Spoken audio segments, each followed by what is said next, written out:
नमस्कार मित्रांनो, आपल्या यूट्यूब चॅनलमध्ये सगळ्यांचं स्वागत। विद्यार्थी मित्रांनो, पुरवठा निरीक्षक या पदाचं जॉइनिंग लवकरच तुम्हाला मिळणार आहे। ऑगस्ट महिन्याच्या मध्यावधीमध्ये हे जॉइनिंग तुम्हाला प्रत्येक महसूल विभागनिहाय आपल्याला त्या ठिकाणी मिळणार आहे।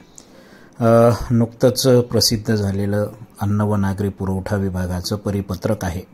त्याच्यामध्ये 29 जुलै ते 2 ऑगस्ट या कालावधीमध्ये प्रत्येक महसूल विभागाच्या उपायुक्त यांच्याकडे त्या ठिकाणी आपलं डॉक्युमेंट व्हेरिफिकेशन त्या ठिकाणी होणार आहे।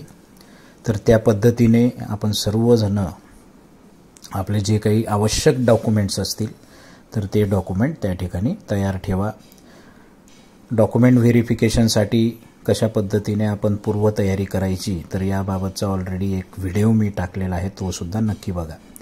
आता विद्यार्थी मित्रांनो, डॉक्युमेंट व्हेरिफिकेशन झाल्यानंतर त्या ठिकाणी जवळपास 20 ऑगस्ट पर्यंत तुम्हाला त्या ठिकाणी पुरवठा निरीक्षक सप्लाय इन्स्पेक्टर म्हणून जॉइनिंग त्या ठिकाणी मिळणार आहे।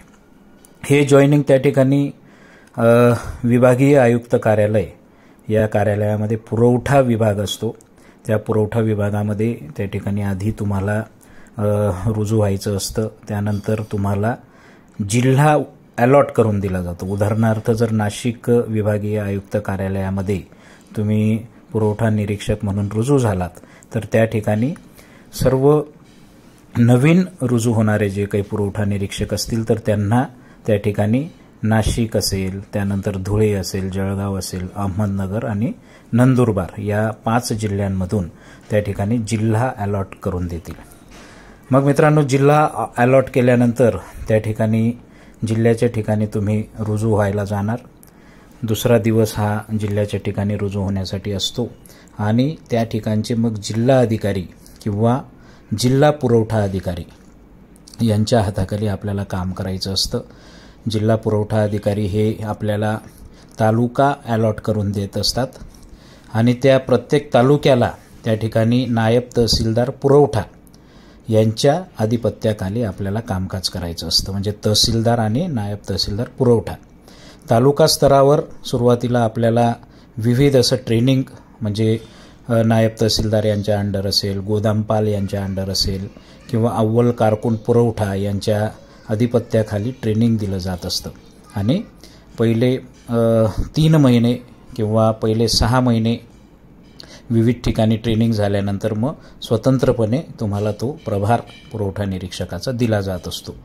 म्हणजे मित्रांनो, या ठिकाणी महत्त्वाची बाब म्हणजे पहिले 3 महिने जे आहेत ते तुमचे शिकाऊ पिरियड म्हणून म्हणजे वेगवेगळ्या विभागामध्ये पुरवठ्याशी संबंधित विविध बाबी तुम्हाला शिकून घ्यायच्या असतात।